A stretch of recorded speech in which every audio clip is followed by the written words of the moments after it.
اعوذ باللہ من الشیطان الرجیم بسم اللہ الرحمن الرحیم رب اشرح لی صدری ویسر لی امری واحلل عقدۃ من لسانی یفقہوا قولی ربنا زدنا علما آمین یا رب۔ الحمدللہ ہمارا سورۃ النوح چل رہا ہے جز 29 سے، اور لیسن 1 میں ہم نے یہی سیکھا تھا، یہی دیکھا تھا کہ نوح علیہ السلام اپنی قوم کو دعوت دے رہے ہیں اور قوم کے رویے کو بتایا گیا، اور اسی کا شکوہ نوح علیہ السلام نے اپنے رب سے کیا کہ اے میرے رب، میں ان کو دن رات دعوت دیتا رہا، دن رات میں ان کو بلاتا رہا، ان کو میں نے علانیہ بھی سمجھایا، چپکے چپکے بھی میں نے ان کو سمجھایا، اور ان کا رویہ کیا تھا؟ یہ اور فرار، یہ اور ہی دور بھاگنے لگے، اور یہاں تک کہ یہ کانوں میں انگلیاں ڈال لیتے، اپنے چہروں پر کپڑے ڈال لیتے۔ ضد اور تکبر کی وجہ سے یہ نوح علیہ السلام کی دعوت کو انہوں نے قبول ہی نہیں کی، اور نوح علیہ السلام یہ اپنے رب سے شکوہ کر رہے ہیں، اور کب جا کر شکوہ کر رہے ہیں؟ 950 سال تک دعوت کا کام کرتے رہے، 950 سال تک اپنی قوم کو بلاتے رہے، سمجھاتے رہے، اور اس کے بعد اپنے رب سے کہتے ہیں کہ اے میرے رب، یہ تو مانتے ہی نہیں، یہ تو اور ہی دور بھاگتے ہیں۔ تو الحمدللہ لیسن 1 سے کیا آپ لوگوں میں بھی دعویٰ کا کام کرنے کا جذبہ پیدا ہوا ہے؟ اور خاندان سے ہم نے شروع کرنا ہے۔ تو دیکھیں، اگر خاندان میں کوئی شرک کر رہے ہیں، کوئی شرک میں مبتلا ہے، تو ان کے ساتھ خیر خواہی کا معاملہ کریں، ان کو سمجھائیں۔ اور آج کے لیسن میں بھی ہم دیکھیں گے دعویٰ کا طریقہ، ٹپس ہم دیکھیں گے کہ کس طرح ہم دعویٰ کا کام کریں۔ اور دیکھیں، لوگوں میں شوق بھی پیدا کرنا ہوتا ہے نا، کہ آپ لوگوں میں شوق پیدا کریں، ان کو خوشخبری بھی دیں، جہاں ڈرانے کے ساتھ ساتھ خوشخبری کا بھی ذکر آتا ہے قرآن میں۔ اب دیکھیں، نوح علیہ السلام کہتے ہیں آیت نمبر 10 میں، فَقُلْتُ، تو میں نے کہا، استغفروا، تم سب بخشش مانگو، ربکم، اپنے رب سے۔ نوح علیہ السلام نے کہا اب تم جس حالت پہ ہو نا، اس حالت کو تم چھوڑ دو، تم اللہ کی طرف پلٹ آؤ، نافرمانیے چھوڑ دو، شرک چھوڑ دو، کفر چھوڑ دو، تم چاہے تم نے جو کچھ کیا ہے، جتنے بھی گناہ تم نے کیے ہیں، تم رب کو کس طرح پاؤ گے؟ جب تم استغفار کرو گے، انہو، بے شک وہ، کانا ہے، غفارا، بہت بخشنے والا۔ تو اللہ تعالیٰ تو تمہارے تمام گناہوں کو معاف کر دے گا۔ دیکھیں اپنی قوم کو کس قدر پیار اور محبت سے سمجھا رہے ہیں کہ اے میری قوم، تم اللہ سے بخشش مانگو، توبہ کر لو تم، اور رب تو ایسا ہے کہ وہ تو بہت بخشنے والا ہے، چاہے تم کتنے ہی گناہ کیوں نہیں کر لو۔ اور اس کے بعد ہم نیکسٹ آیت میں دیکھتے ہیں کہ نوح علیہ السلام نے استغفار کے فائدے بھی بتائے، اور دیکھیں اللہ تعالیٰ کی کیا شان ہے، یہ اللہ تعالیٰ کی رحمت دیکھیے۔ انسان گناہ خود کرتا ہے، اپنی جان پر خود ظلم کرتا ہے، اور جب وہ اللہ تعالیٰ سے معافی مانگتا ہے، توبہ کرتا ہے، تو نہ صرف اللہ تعالیٰ اس کے گناہوں کو معاف فرماتے ہیں، اللہ تعالیٰ کی شان دیکھیں، عظمت دیکھیں، اللہ تعالیٰ کی رحمت دیکھیں کہ گناہوں کو معاف کرنے کے ساتھ ساتھ اللہ تعالیٰ بہت کچھ عطا فرماتا ہے۔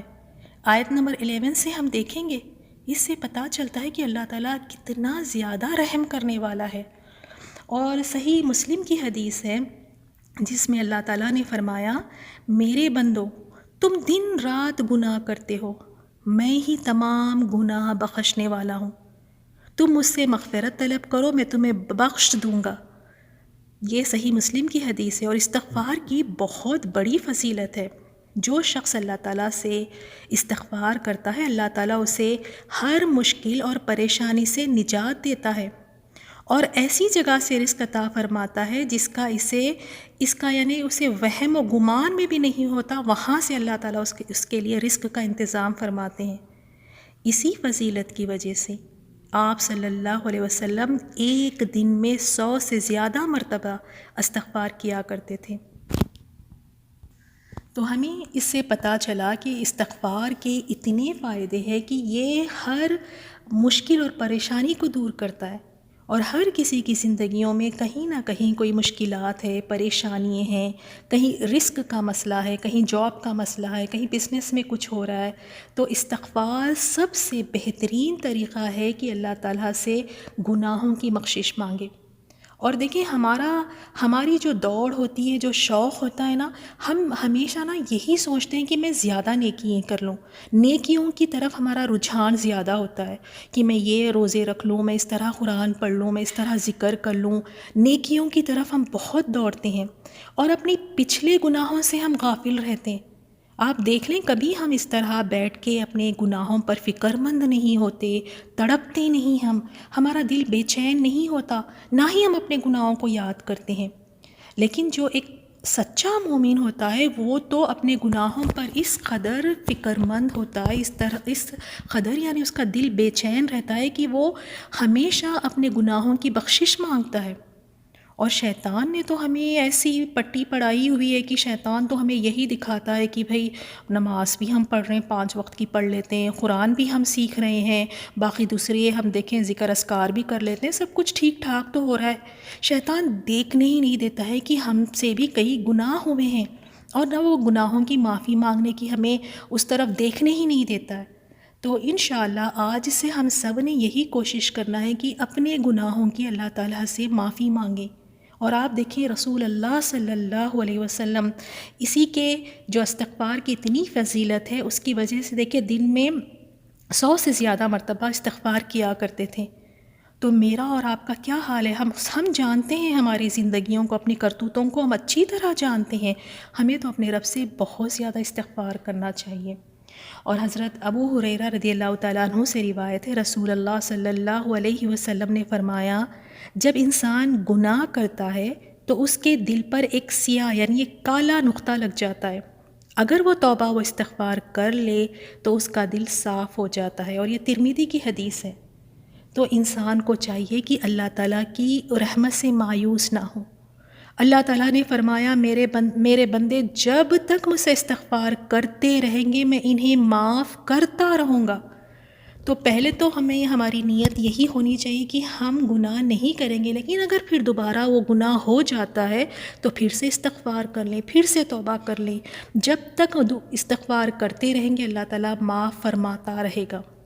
اور حضرت ابو سعید خدری رضی اللہ تعالیٰ عنہ سے روایت ہے، رسول اللہ صلی اللہ علیہ وسلم نے فرمایا، اور یہ مسند احمد کی حدیث ہے، فرمایا شیطان نے کہا، دیکھیں کہ اس کا بھی نا کس قدر یہ دشمنی نبھا رہا ہے۔ شیطان نے کہا تھا کہ اے رب مجھے تیری عزت اور جلال کی قسم، جب تک ان لوگوں کے جسم میں ان کی روحیں رہیں گی میں تب تک انہیں گمراہ کرتا رہوں گا۔ تو اللہ تعالیٰ نے فرمایا اللہ تعالیٰ نے بھی فرمایا کہ مجھے اپنی عزت و جلال کی قسم، یہ بندے جب تک استغفار کرتے رہیں گے میں بھی انہیں معاف کرتا رہوں گا۔ اللہ اکبر! دیکھیں کہ اللہ تعالیٰ کس قدر مہربان ہے۔ اللہ تعالیٰ نے فرمایا جب تک یہ استغفار کرتے رہیں گے میں انہیں معاف کرتا ہی رہوں گا۔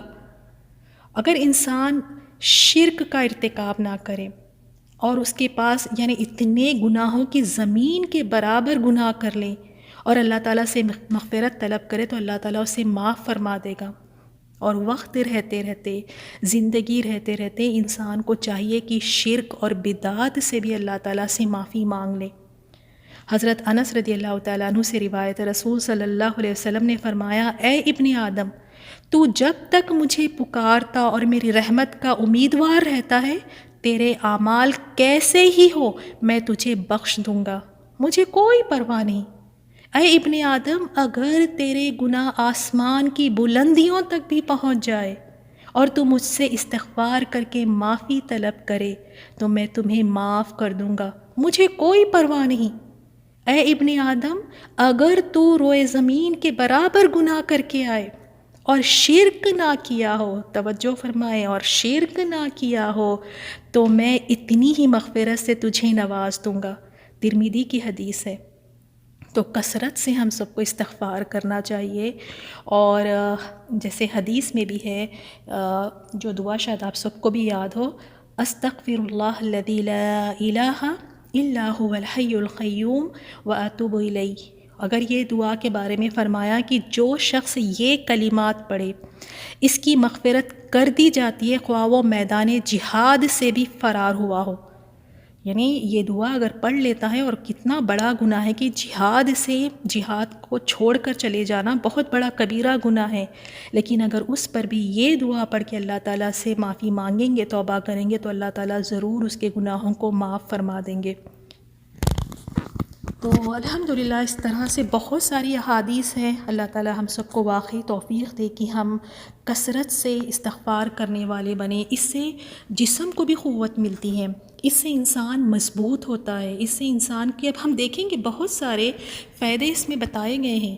اور سید الاستغفار کے بارے میں بھی آپ سب کو پتہ ہوگا، بہت ہی پیاری دعا ہے، اور اس کو یاد کر لیں۔ اور اس دعا کو میں ترجمہ پڑھ دوں گی، اس کی پہلی فضیلت سن لیں۔ رسول اللہ صلی اللہ علیہ وسلم نے فرمایا سید الاستغفار کے بارے میں، جو شخص اسے صبح کے وقت سچے دل سے پڑھے، اگر وہ شام سے پہلے فوت ہو گیا تو وہ جنتی ہے۔ اسی طرح جو شخص اسے رات کو پڑھے اور صبح سے پہلے فوت ہو جائے تو وہ جنتی ہے۔ اور یہ صحیح البخاری کی حدیث ہے، باب الاستغفار، حدیث نمبر 6306۔ تو اس کا ترجمہ دیکھیں، بہت ہی پیارا ترجمہ ہے کہ اے اللہ، تو میرا رب ہے، تیرے سوا کوئی سچا معبود نہیں، تو نے مجھے پیدا کیا ہے، میں تیرا عاجز بندہ ہوں، اور میں تیرے ساتھ کیے ہوئے عہد اور وعدے پر اپنی استطاعت کے مطابق قائم ہوں۔ میں نے جو خطائیں کی ہیں ان کے وبال سے تیری پناہ چاہتا ہوں۔ تو نے مجھ پر جو احسانات کیے ہیں میں ان کا اقراری ہوں، اور مجھے اپنے گناہوں کا بھی اعتراف ہے۔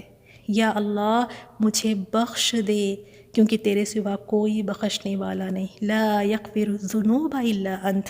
تو اس دعا کو بھی یاد کریں اور صبح اور شام کے اذکار میں اس کو ضرور پڑھیں۔ اب دیکھتے ہیں ہم آیت نمبر 11 میں نوح علیہ السلام نے استغفار کے فائدے بتائے ہیں، کیونکہ انسان ہے نا، انسان دنیا میں بھی فائدے چاہتا ہے۔ تو اب نوح علیہ السلام نے فرمایا یرسل السماء، وہ بھیجے گا آسمان سے، یعنی بارش بھیجے گا، علیکم تم پر، مدرارا، موسلا دھار بارش، یعنی تمہارے لیے اللہ تعالیٰ آسمان سے بارش بھیجے گا۔ اور بارش کتنی زیادہ امپورٹنٹ ہے ہم سب جانتے ہیں، بارش سے ہی فصلیں اگتی ہیں، بارش سے ہی موسم اچھا رہتا ہے، بارش سے ہر جگہ ہریالی رہتی ہے، ہریالی ہوتی ہے۔ تو فرمایا کہ اگر تم استغفار کرو گے تو اللہ تو تمہارے لیے بارش برسائے گا۔ اور بارش دیکھیں کس قدر امپورٹنٹ، ابھی جیسے میں نے بتایا کہ انسان کے لیے بہت ہی زیادہ ضروری ہے۔ اور یہ آیت جو ہے یہ نماز استسقاء، یعنی جب بارش نہیں ہوتی ہے تو نماز پڑھتے ہیں نماز استسقاء، تو اس میں بھی اس صورت کی قرأت مستحب ہے۔ اب دیکھیے اس کا دوسرا فائدہ کیا بتایا، فرمایا کہ وَيُمْدِدْكُمْ، اور وہ مدد کرے گا تمہاری، بِأَمْوَالٍ، مالوں سے۔ انسان کو تو یہی چاہیے نا کہ بارش سے ہر جگہ یعنی رزق ہو، فراوانی ہو، اور اس کے بعد مال بھی انسان کو چاہیے۔ تو دنیا میں بھی کتنے سارے اس کے فائدے ہیں، دیکھیں کہ بتایا کہ اگر تم استغفار کر لو گے تو وہ تو تمہاری مدد کرے گا مالوں سے، وَبَنِينَ، اور بیٹوں سے، وَيَجْعَلْ، اور وہ پیدا کر دے گا، لَكُمْ، تمہارے لیے، جناتٍ، باغات، تمہارے لیے وہ بیٹے بھی تمہیں عطا فرمائے گا، تمہیں مال بھی دے گا، تمہارے لیے باغات عطا فرمائے گا، اور ان باغات کے لیے وَيَجْعَلْ، اور وہ جاری کر دے گا، لَكُمْ، تمہارے لیے، انہارا، نہریں۔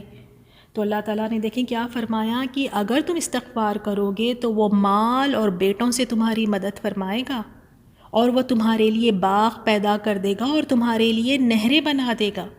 یعنی جب تم اللہ تعالیٰ کی طرف توبہ کرو گے، اپنے گناہوں کی جب تم معافی مانگو گے، جب اللہ تعالیٰ کی تم اطاعت کرو گے، تو اللہ تعالیٰ تمہیں رزق میں فراوانی دے گا، آسمان کی برکتوں سے تمہیں پلائے گا، کھلائے گا، اور زمین سے بابرکت فصلیں اگائے گا، اور جانور بھی بکثرت دودھ دینے لگیں گے۔ اللہ تعالیٰ مال اور اولاد سے تمہیں یعنی سرفراز فرمائے گا، یعنی اللہ تعالیٰ تمہیں مال و اولاد سے بھی نوازے گا، اور ایسے باغات سے بھی جس میں قسم قسم کے پھل ہوں گے، پھلوں سے لدے پھدے ہوں گے، اور جن میں نہریں رواں دواں ہوں گی۔ یہی تو ایک انسان چاہتا ہے نا زندگی میں، اس دنیا کی زندگی میں مال ہو، اولاد ہو، رزق کی فراوانی ہو۔ تو اس میں یہاں بتا دیا گیا کہ اس کے لیے انسان کو کرنا کیا چاہیے کہ وہ استغفار کثرت سے کرے۔ اسی لیے علماء نے کہا ہے کہ جن کی اولاد نہیں ہوتی وہ کثرت سے استغفار کرے، جن کو کوئی جاب نہیں مل رہا ہے، کوئی بزنس کے مسئلے ہے یا کوئی اور اس طرح کا ہے، تو وہ کثرت سے استغفار کرے۔ لیکن لوگ آج کل برائی مان جاتے ہیں، جب کہتے ہیں کہ گناہوں کی معافی مانگو، استغفار کرو، تو لگتا ہے کہ جیسے ہم نے کیا کیا ہے، ہم نے ایسے کون سے بڑے گناہ کیے ہیں۔ ہم ماننے کے لیے ہی تیار نہیں ہوتے ہیں کہ ہم سے کچھ گناہ سرزد ہوئے ہیں، اور انسان ہے ہی خطا کا پتلا، اور شیطان تو 24 گھنٹے لگا ہوا ہے بھٹکانے کے لیے، پھسلانے کے لیے۔ تو چاہیے کہ کثرت سے استغفار کریں، اور یہ استغفار کی برکات اس طرح ہے کہ دنیا بھی سنور جائے گی اور آخرت بھی اللہ تعالیٰ اس کی سنوار دیں گے، اس کے تمام گناہوں کو معاف فرما دیں گے۔ یہاں تک کہ آیات میں ہم دیکھتے ہیں نوح علیہ السلام کی دعوت میں ایک ترغیب کا انداز تھا، اور اب دیکھتے ہیں کہ ترہیب کا انداز ہے۔ پہلے تو بہت شوق دلایا گیا، پہلے کی آیات میں ہم نے جیسے دیکھا، اب ہم دیکھتے ہیں ترہیب کا انداز اختیار کیا، اور فرمایا ما لکم، کیا تم کو، لا ترجونا، نہیں تم سب اعتقاد رکھتے، للہ، اللہ کے لیے، وقارا، عظمت، فرمایا کہ تمہیں کیا ہوا ہے کہ تم اللہ تعالیٰ کی عظمت کا اعتقاد نہیں رکھتے۔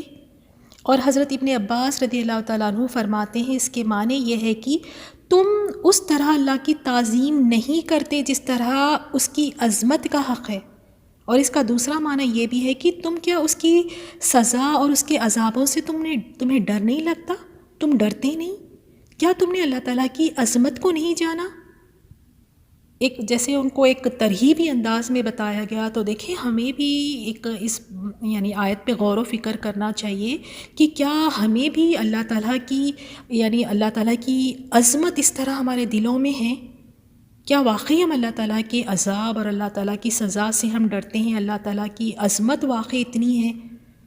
اور ہمارے حال تو یہ ہے کہ ہمارے دلوں میں تو لوگوں کی عظمت، لوگوں کے ڈر ہے، ہمیشہ ذہن میں یہی بات چلتی رہتی ہے کہ پتہ نہیں لوگ کیا کہیں گے۔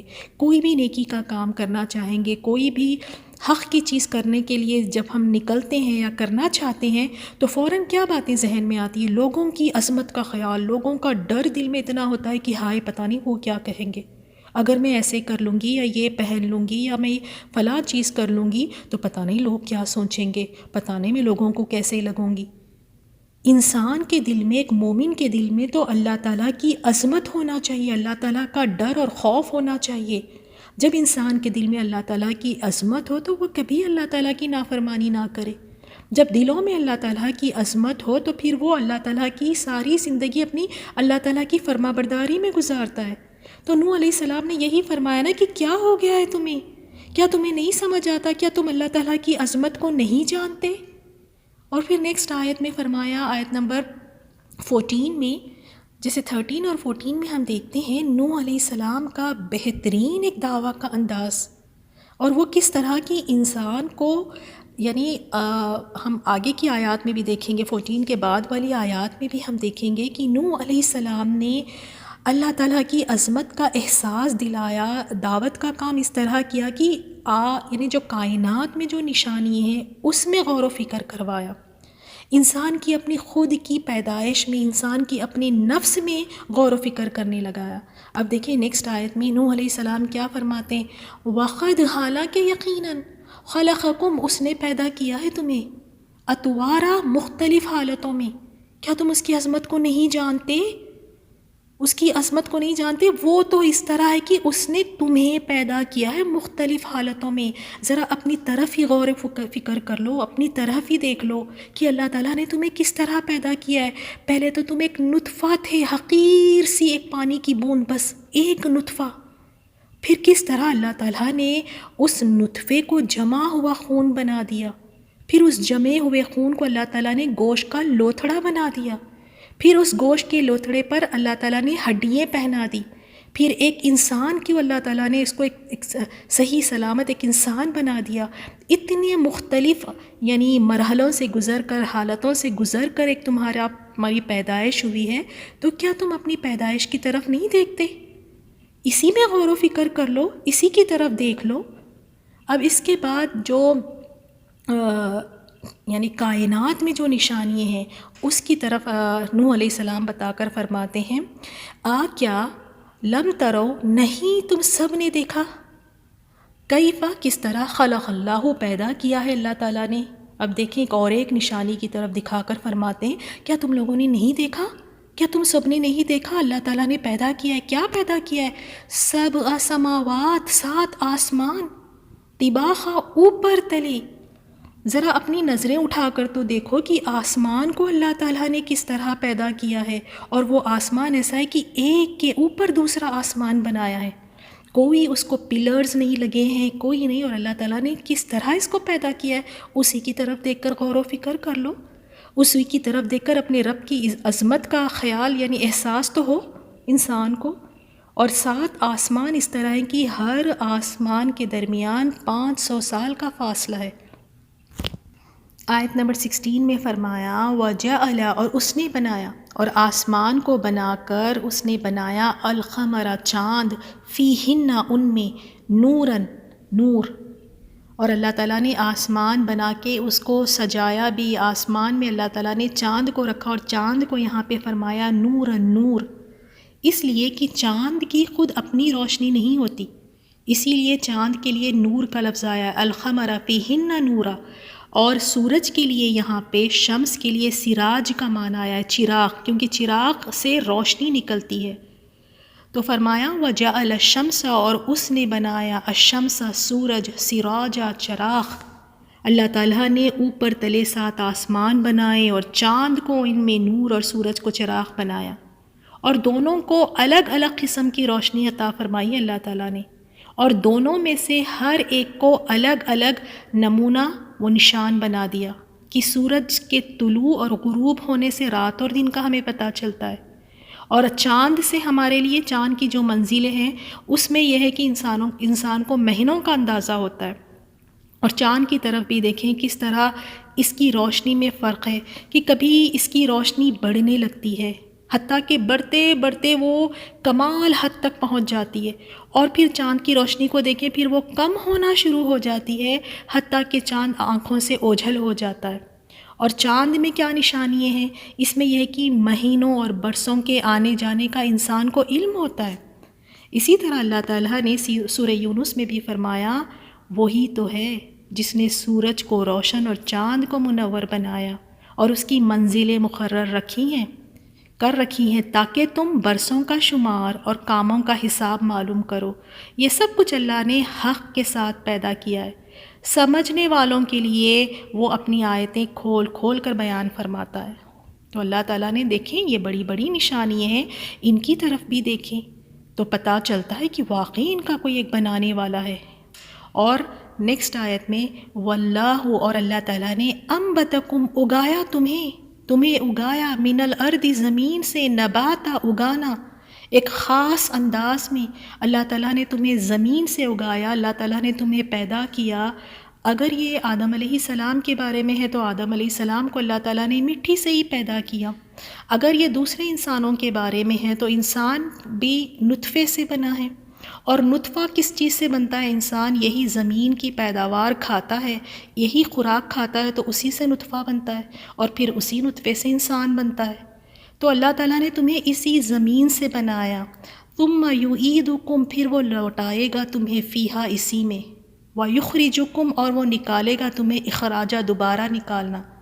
تم اس زمین سے ہی تمہیں اگایا گیا ہے، تمہیں اسی سے پیدا کیا گیا ہے، اور مرنے کے بعد تمہیں دوبارہ اسی زمین میں لوٹایا جائے گا، اور پھر تمہیں اسی زمین سے تمہیں نکالا جائے گا. تو دیکھیں اللہ تعالیٰ نے انسان کے لیے زمین کو کس قدر مسخر کر دیا. نیکسٹ آیت میں ہم دیکھتے ہیں آیت نمبر 19 میں واللہ جعل لکم، اور اللہ نے بنایا تمہارے لیے الارض، زمین کو، بساطا، بچھونا. اللہ تعالیٰ نے تمہارے لیے زمین کو اس قدر مسخر کر دیا کہ اس نے تمہارے لیے اس کو بچھونا بنا دیا، یعنی اسے پھیلا دیا، اسے بچھا دیا، اور اس کو مضبوط بنا دیا پہاڑ رکھ کر تاکہ یہ ہلے جھولے نہیں. اور لِتَسْلُكُوا، تاکہ تم سب چلو پھرو اس زمین پر، تاکہ تم سب چل پھرو اس میں، منہا، اس سے، سبلن فجاجا، کھلے راستوں پر.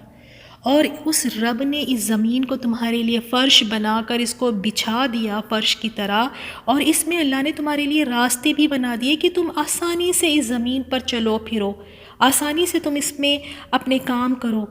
اور ہمیں پتہ چلتا ہے کہ زمین بہت تیزی کے ساتھ گھوم رہی ہے، بہت تیزی کے ساتھ، اور سبحان اللہ دیکھیں ہم اس کو محسوس نہیں کرتے، ہم اس پہ چلتے ہیں پھرتے ہیں، اسی پہ کھا رہے ہیں، اسی پہ ہماری زندگی ہے۔ اور زمین دیکھیں، انسان زمین سے ہی کھاتا ہے، زمین سے ہی اس کی پیداوار آتی ہے، زمین سے ہی اس کی خوراک آتی ہے، ساری ضروریات کا سامان زمین سے ہے، چاہے اس کے وہ زیور ہو، چاہے وہ جو چیز ہو، اسی سے کھانا پینا۔ یہاں تک کہ جب انسان مر جاتا ہے تو مردے بھی اسی میں ڈالے جاتے ہیں اور اٹھائے بھی اسی سے جاتے ہیں۔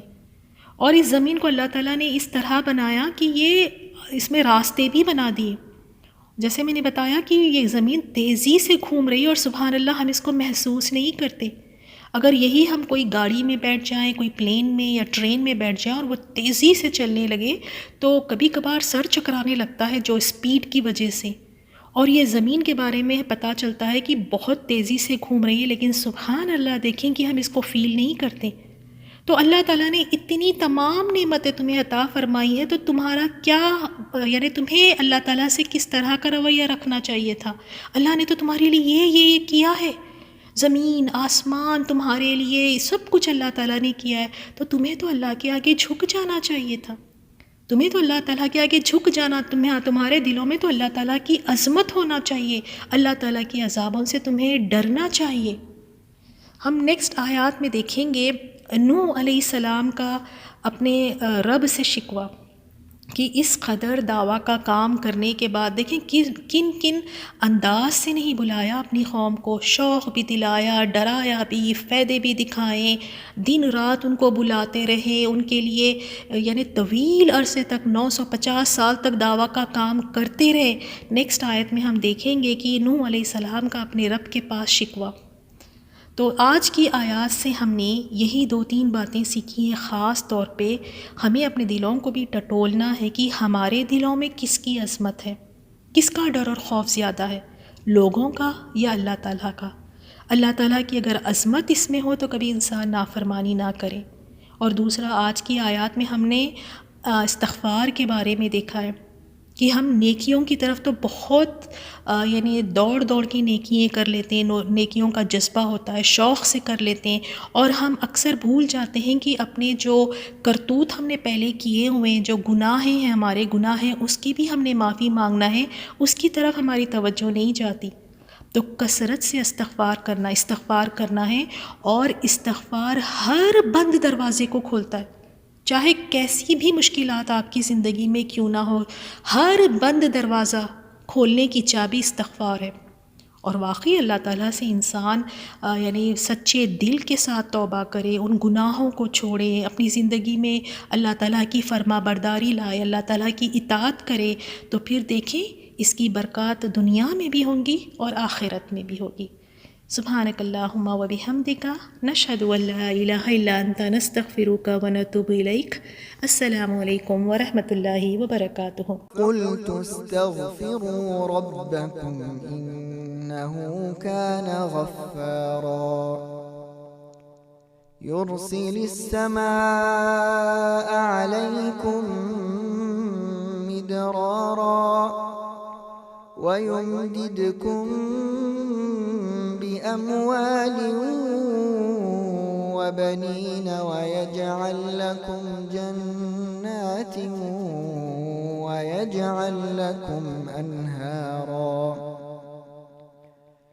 ما لكم لا ترجون لله وقارا وقد خلقكم أطوارا ألم تروا كيف خلق الله 7 سماوات طباقا وجعل القمر فيهن نورا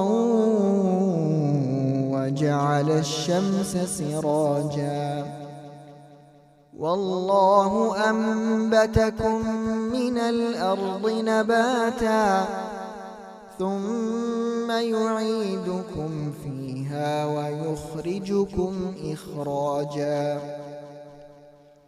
والله جعل لكم الأرض بساطا لتسلكوا منها سبلا فجاجا